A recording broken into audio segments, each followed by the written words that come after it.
I'll go ahead and there. It should be asking you about the recording. Mhm. Okay. Do you do many of these Zoom interviews? Well, not so many with Canada or the States, but it's been a little bit Latin America and yeah, a few. It's Yeah. not like every week. It's every other month, though, I would say. Well, it's a nice way that we can keep in touch.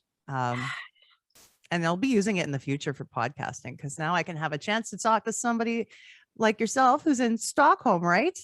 Yes, that's true. Perfect. And I want all the folks to know who are listening that, Kayo, you're very successful as an artist in television and in theater. You've taken so many career paths, and we want to share that with our North American listeners. So, one thing I wanted to ask you about is the Nordic Beat Scene. Is that a Oh, genre? Is that a genre on its own? Because I hadn't heard of it before until I was doing my well, research. yes, I hear you have. Nordic Beat was, I guess, the start of the Swedish R&B and soul scene, so to speak. It doesn't really, or it's evolved now. We don't call it Nordic Beat anymore, but I would say that that was the start of Swedish music for export. Does that make any sense? Because before the 90s, we didn't really have R&B and soul, and also getting into that whole politic about race and stuff, like the Afro-Swedish community in Sweden, they were like kept a little bit in the shadow, and there was mostly pop music. So when the R&B scene started growing, you would see like collaborations and lovely like mixes going on. So that was the start of something really, really beautiful, I think. I think you just call it like Swedish export nowadays. I like that.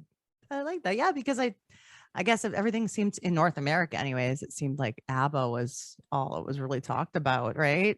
Yeah, that was the big one, right? And I'm a big fan of Swedish songwriting. There's like something in the water in Sweden It, that makes it people is. like so good at writing pop hooks and worldwide Yeah, hits. So, what do you yeah. think that is? I think that Sweden is a small country, and we have um,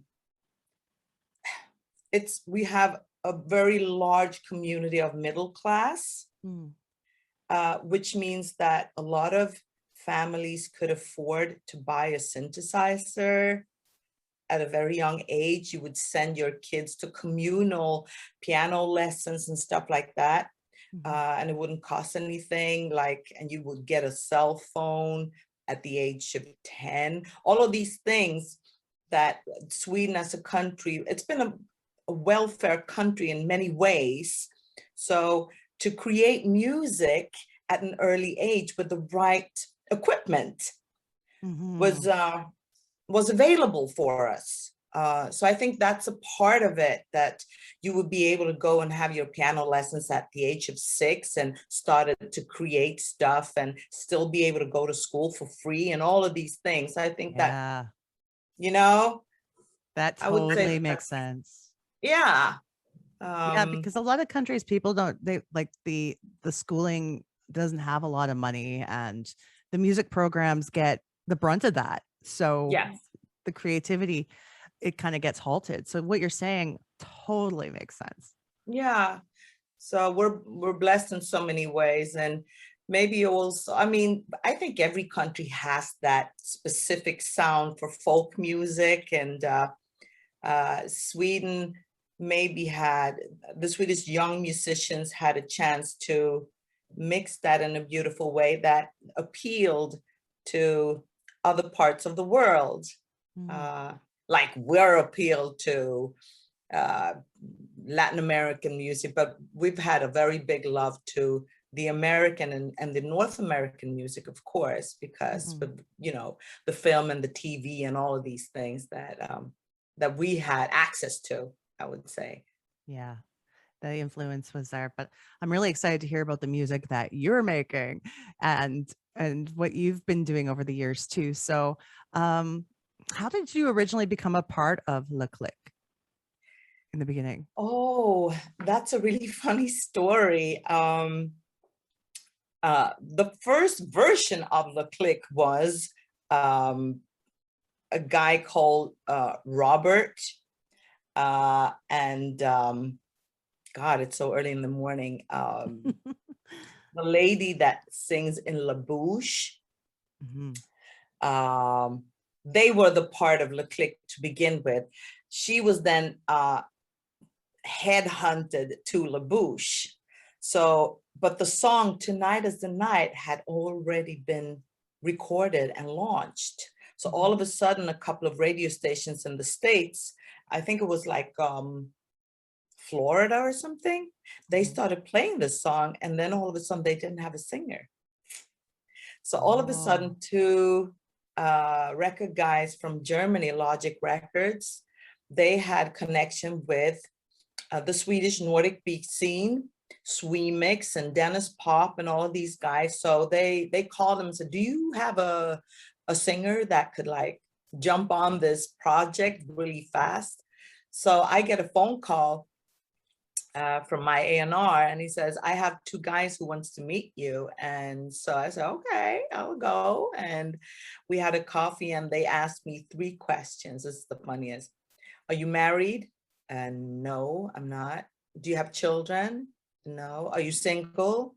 I'm like, yeah. Can you leave in a week's time?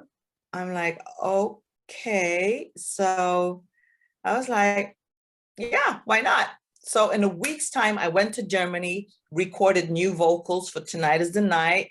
And another week, I went home packed, and then I went straight to the States. And that's that's the story of the click. Yeah. What a whirlwind. Yeah. So you're just immediately in the US. Is this the first time you've traveled overseas at this point?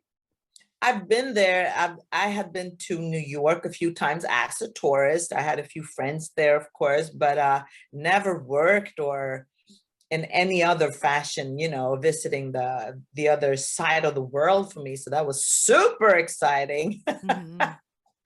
But I ended up staying for 2 years, toured all over, and of course in Canada.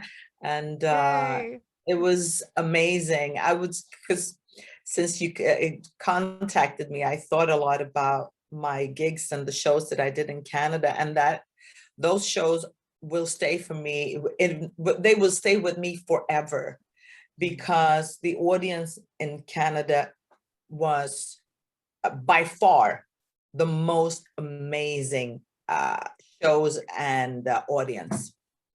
No lie. The energy, right? Yes. Like we have an insane energy here. We really appreciate when people come to see us. Yeah, and the love and the politeness and the beautiful country and the cities that I had. I went to Toronto a couple of times, and a few other cities, but I was so well, you know, treated, and there was so much love. So that's so cool. Yeah. And now we're starting to get back into the touring business again in this country. There was a 90s nostalgia tour that just came through in the summertime with like Aqua, Hadaway, Two Unlimited, all those guys were here. So it's getting back. It's happening again. It's exciting. Yay, finally. Now, I mean, this whole situation. No, go ahead. I didn't mean to interrupt. No, I was just thinking about the whole situation that we've been living with for the past 2 years has been crazy. And I just feel the energy of people really wanting to get back, and, you know, and I guess the creativity that has been cooking, you know, because you had to stay at home, or, you know, maybe you had a home studio or whatever, or traveling, you know, go back and forth to your small hubs and create. So there's a lot of stuff coming out now, I guess. Oh yeah, some artists have wrote like albums and albums in the last year and a half, right? So Yeah, it's good to see. It's good to see that they use that time wisely. And it was easy to get interviews during that time because everybody was at home. exactly. And like wanting to connect with their listeners and their audience and fans and stuff. So the internet is a good thing. I think so. I think so. I was going to say, what was one of your most memorable performances that you did? Whether it be a TV show or a live show in an arena, what was a couple shows maybe that you really stand out in your mind? I would definitely say that it was one of the shows that I did in Canada in Toronto. And it was early on during my first year with Le Click. And I was still like, I guess, trying to figure out what the hell was going on. Being in a new like country and being the culture, everything was new to me. And I had two Swedish lady dancers with me. And we did a radio show in Toronto. And so I think I was the last to perform, which was like super cool. I was like, wow, maybe I'm the head here, you know? And so we did our songs and went backstage, and the audience, I mean, it was maybe 30,000 people, could not stop calling out my name. And I was like, to the point where I almost got scared because I had never experienced anything like that. Yeah. They were like, Kayo, Kayo, the click. And it just went on for minutes. And I was like, oh my God. So, and I looked at my young, like, girls, the ladies that I have, and they were looking at me like, so what are you gonna do? Are you gonna go out? What are you gonna do? We don't have any more songs. So let's go, you know. And we went out and we redid, I think, Tonight Is the Night and Call Me. And it was, to this day, the most extreme happiness and joy. And I was just looking at them and crying like, oh my God, this love. So yeah, that was amazing. Oh, that feeling must be just so heartwarming. Yeah. And I'm going to make sure I say your name properly because it's Kayo, right? Yeah. I mean, okay. Do people say Kayo by accident all the time? Yeah. And it's super fine with me because in the States, a lot of people say Kayo, and in Sweden, they say Kayo. So it's fine. Whatever you like. I get it. People say Naomi instead of Naomi. Are you see? So I just accept both. I'm good. Okay. As long as you're talking to me, I'm fine. It's an honor, my dear Naomi. What other places have you been able to travel to doing music that like brought you joy, like places like bucket list destinations? Actually, I did 2 years ago. I had the opportunity, because I had to turn it down a few times because I was doing, I was acting here in Sweden, to go to Peru. That was amazing. And then of course I stayed and went to Machu Picchu and experienced that whole spiritual journey. That was amazing. So that was definitely a bucket list for me. Check. Yeah. We've done a lot of really cool places that I would never be able to go to if it wasn't for Le Click, and also La Bouche, of course, that I've been a member of as well. So it's been, oh my God, I don't even know where to start, but Latin America, a lot of places in Eastern Europe, and the States, of course, and Canada. So for this, this music took me all over the world. Mm-hmm. The only place, Russia. I mean, we've been everywhere. Yay! But it's probably like, it's good when you can make the time to sightsee and take everything in. Because I know a lot of people say when they're in the music business that you don't have time. No, you don't have time to actually go out and see everything. No, you don't. I mean, you're in and out in a day, 24 hours. But I would say that at least you get a hint of, I need to come back here, you know? Yeah. Like, okay, I remember going to Puerto Rico in the States, and I was like, oh my God, I have to come back here. This is so beautiful, and the people were so amazing, and the food and everything. I still haven't been able to go back, but it's on my bucket list. So seeing it as a positive thing, that at least you get also immediately to meet the people that from the country, instead of being there as a tourist, which is completely different, you know. So you do get an insight, and you get to ask questions like, so if I would stay longer, where would you have me go, and stuff like that. So it's amazing. I am not complaining. It's good stuff. I'm It gonna have to have you back on the show in a few months, and we can do a show about La Bouche, hey? Like later. Yeah, for That'd sure. Now going back to the click questions, I was going to say, do you still connect with Robert Haynes at all? Robert is actually, we can't find him. He's gone. And even with Facebook and all the social media channels, we can't get hold of him. And really, I mean, that's a really weird situation to be in, because I've even been connected with people that he, you know, it's ASCAP, and, you know, there's money for him to pick up, but I don't know where he is. Maybe he went back to the States, or and just like totally left the business. And so it's common, like that happens, where they just decide to it just live a is peaceful, quiet life and go from there. maybe. And I mean, he was a personality that he used to be in the army, of course, but I think that he was a more homebound kind of personality. So that's very possible that he just said like, okay, let me just leave this and go plant my plants and, you know, walk in my yard or whatever.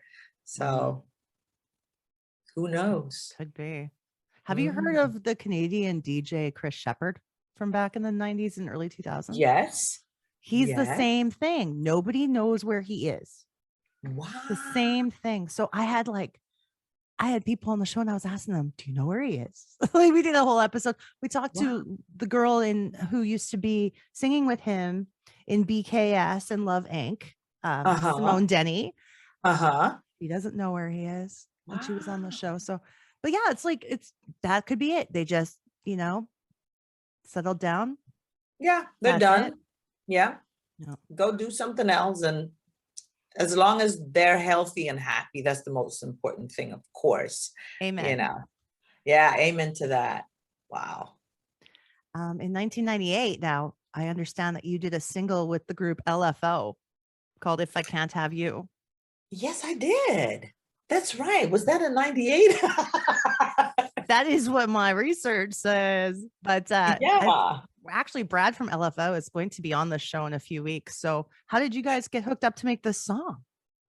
Oh, my amazing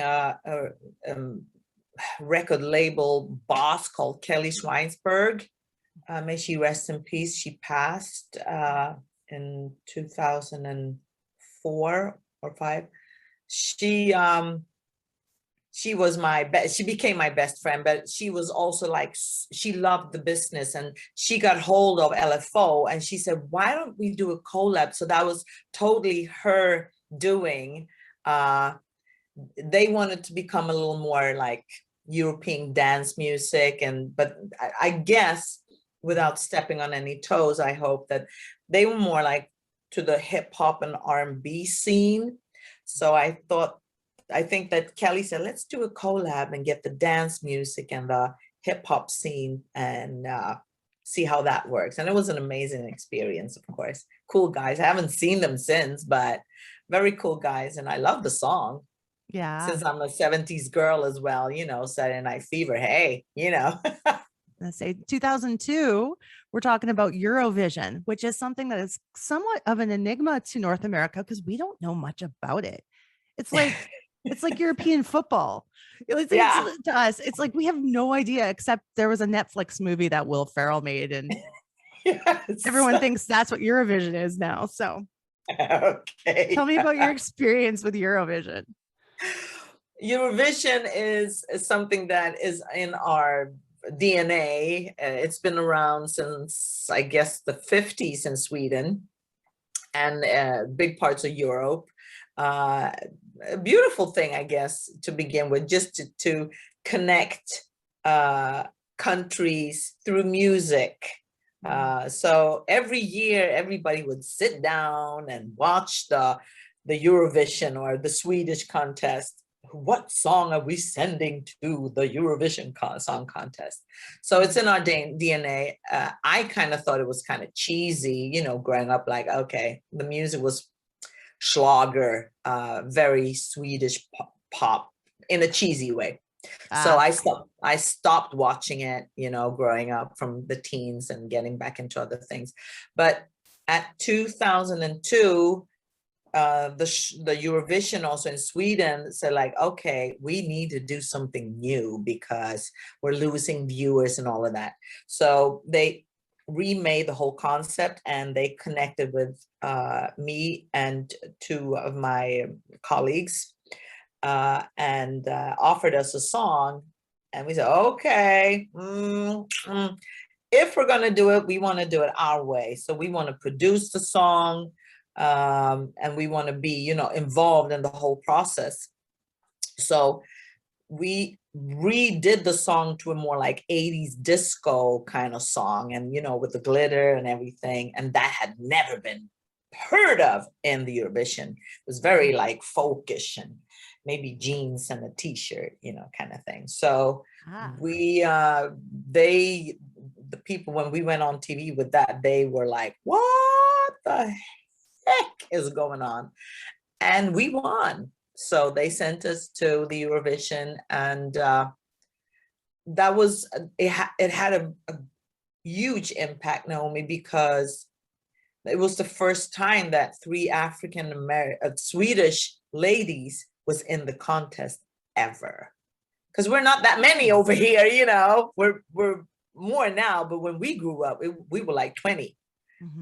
So that it was people were in shock, like, oh my goodness, it's a disco song and it's performed by 3 Black girls, and they were like, what the hell are we going to do with all of this information?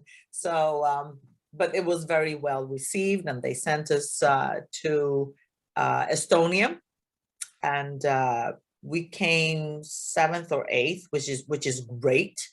And that song lives on today. People are like playing it every year, every, you know, reoccurring event of the Eurovision. They're like, oh, Afro-dite and blah, blah, blah. So Afro-dite, they're really famous. Yeah. That was the group that you guys established together. Was it just for the contest, or have you continued to make music with Afro-dite? We have. We work together. We're still super friends, and we do shows, and we perform that song, of course. But we're different because Gladys Del Pilar, she's into musicals, and Blossom, the other lady, she's into health and fitness. So she's doing they're all doing successes in their own fields now. But then all, you know, we come together and do shows, but we haven't been making music for the past 10 years, I think. But we've been living good off of that song, lady, you know. So. Yeah. That's what you always hope for. Absolutely. Yeah, that one song. I mean, if you get to do that, it's such a blessing. We're so grateful for that. And yeah, so we're carrying on the disco tradition here in Sweden. No matter what, you'll always be, that song will be a part of your life. You'll be playing it forever. Yes. And that's all right. It is. God, it's a blessing. My goodness. Wow. Yes. Now, you've done it all. You're an actress. You've been in movies and theater. do you prefer getting the extra takes when you do acting as a movie actress, or do you prefer live theater? Gosh, I would say that it's so different, because when you do the movie thing, they really want you to nail it in that first 1 or 2 takes, you know, and the preparation is so different. Maybe you get a week or a couple of days to rehearse that scene, over here at least. But when you're in the theater, we rehearse for 8 weeks. We dig deep into that script and really analyze it, and you know, and you get to have maybe an impact or have thoughts about the character and stuff like that. So I think I prefer theater. And girl, you get to do it over and over again, and you know, like twist it and tweak it and get better and better. So yeah, theater is my thing. And become that person more deeply that way. Yeah. Yes. I love that. Yeah. I mean, if you do the same play for about 100 times, of course you get tired of it, but you do get the chance to like, okay, so what's your mood today? That's so cool. Cool. And you DJ, and do you still have a nightclub? I haven't had time to run a nightclub, but actually since COVID now is like settling down, we hope. So I'm getting requests like, please come on, girl, you know, open a club. You can just for like one night a month at least. We need to dance. I know. So I'm really thinking about it. Maybe for next year, because my brother is a DJ as well and a rapper. So we kind of team up, and we have a good crowd, so we can fill a place if we do it. But it's, you know, you got to do it good. You got to prepare and get the place and the merchandise and all of that going. So maybe. It could be fun. It probably will be. I mean, mentally and emotionally, I can't wait, but it's just like a timeline thing. But you got me thinking again. Maybe I shall. So there's so many things that your path might take now, right? Going back into post COVID life. There you go. So like, if you were to pick a song that you wrote or released or performed that never became like the single, maybe more like a deep cut, which one would be your favorite? Which one would you choose to make a release as a single? Actually, it would be a song from the Le Click album, which I love. And I think also because I am a DJ, and you know, I've DJed for many years, I love the spectra that you can I mean, I'm curious, and I love drum and bass, and I love reggae, and there's so many different styles that I love. So Heaven, that's my favorite song, and I would love to have that re-released. Heaven's Got to Be Better. I love that song. I'll play a clip of it here on the show for everybody. Yay! I love doing that. So I always want to know which songs the artist wanted to get out there, you know, because a lot of times it was the record companies making the decisions. Yes. So yeah, it's good to know which ones your favorites are. Yeah. I mean, of course, the obvious for so many reasons, but that song touched me in a special way. Nice. So now, since you have so many things on the go, what are your goals lying ahead? Are you still going to be making music, or are you going to be doing more acting? What's the hope and the goal? The hope is to do more music. It's been great to be able to do a lot of acting for the past 5 years, but I do miss the music. So actually, me and Lane McRae and Bouche, we recorded a cover of an old Alexander O'Neill song, and Sherelle, Saturday Love. So we're having Stonebridge doing a remix of it. So we hope to release that. because Lane wants to do more collabs with different female singers with Bouche, and since we have a proper history, of course, so, and we miss each other, so that's on the agenda for sure. And me and my brother are thinking of recording a few new Le Click songs. Oh, wow. Yeah. And see where that takes us. And he's a beautiful producer. So there's a few little things cooking there. It's just a matter of getting the time to connect with Lane and my brother, and you know, because now I have an opening on African American play that's premiering for the first time in Sweden. So we're opening in a week's time. So I've been rehearsing that for 8 weeks. And then prior to that, I did a couple of other theater pieces. So it's just a matter of time, but more music, definitely. Okay. It's coming up.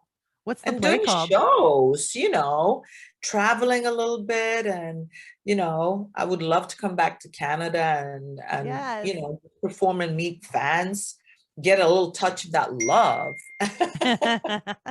We'll be here waiting for you with all the love in our hearts.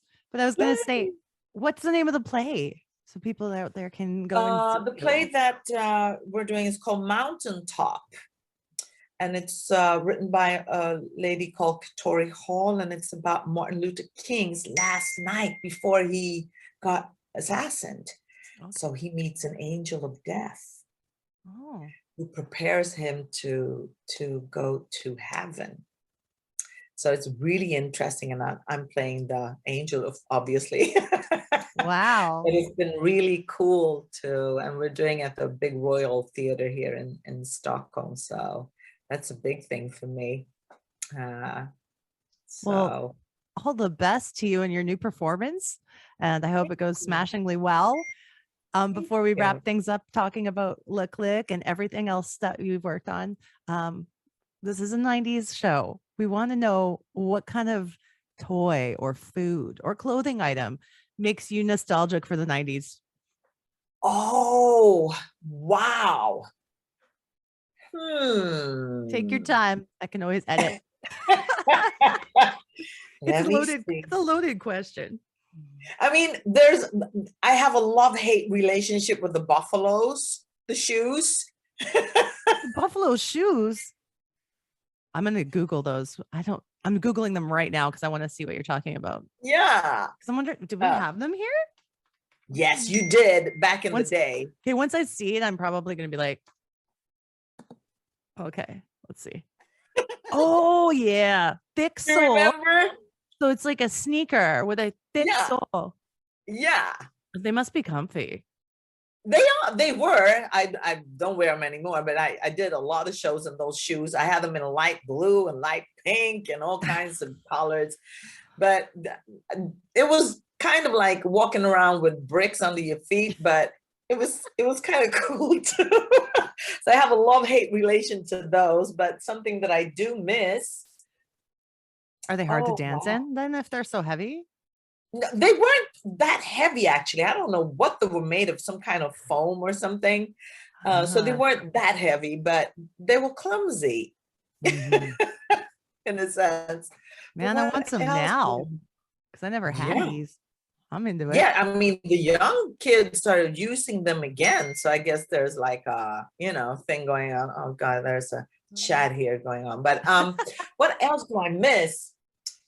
I do miss the big hoops, like Do the Right Thing, the movie, the clothes and the style. I can get back to that. Yeah. I never let hoops go away, actually. See? They look great. They always will. Yeah. I keep them. You see? Never left, never leaving. For sure. Well, that's a spontaneous answer, but if I do remember anything, I'll email you like, oh, this. Everybody check. Yes. I love it. So yeah, thank you so much for spending time with me today. I hope you had as much fun as I did. I did, and you brought me back, girl, and in Good. the best of ways. And thank you so much for, connecting and wanting to talk to me. I'm grateful and blessed for that, really. You're a blast to talk to. I will I had so much fun. Thank you. Good, good, good, um, good, good. but actually, no, maybe I can contact you through email in a couple of months and we can talk again when it's convenient for you, and we'll do a show about La Bouche. Yes, for sure. If you have the time. Definitely. Yeah, and Lane is, he's busy and releasing a lot of things. So maybe we can do a threesome or whatever. Yeah, let's set that up as long as he's down to do that. And then we can talk about all the new stuff coming out and the, some of the good memories too from the past and then the new. It'll be great. Yes, let's do it. Okay. I'll be sure to email you when it's time to set that up. Yeah, and I'll connect with Lane and say that we've got something cooking, you and me. Yeah, and then so we can get it out here to Canada. That way, when it's time to tour again. Oh yeah, I'm ready. Me too. Sweet. So this one's going to come out in about a month and a half. I'll tag you in all the social media and I'll send you an email ahead of time just to remind you. Okay. And we'll go from there. So have a Merry Christmas too. Yes, you too. And enjoy the snow. Oh, it's here already. It's already like this deep. Okay. Ugh. Yeah, we just got a little bit like a week ago, but I think you win the contest for sure. Mm-hmm. It's like the only thing I don't like about living in Canada is the temperatures and the snow, but everything else is great. Yeah, it's like Sweden. Yeah. But it's okay. We can live with it, right? Mm-hmm. All the other good things make it worth it. So see. Okay, so have a lovely Sunday and get some sleep and all. Okay, I'll go to bed now. Yeah, good. All right, you take care. Talk to you soon. Bye. Bye.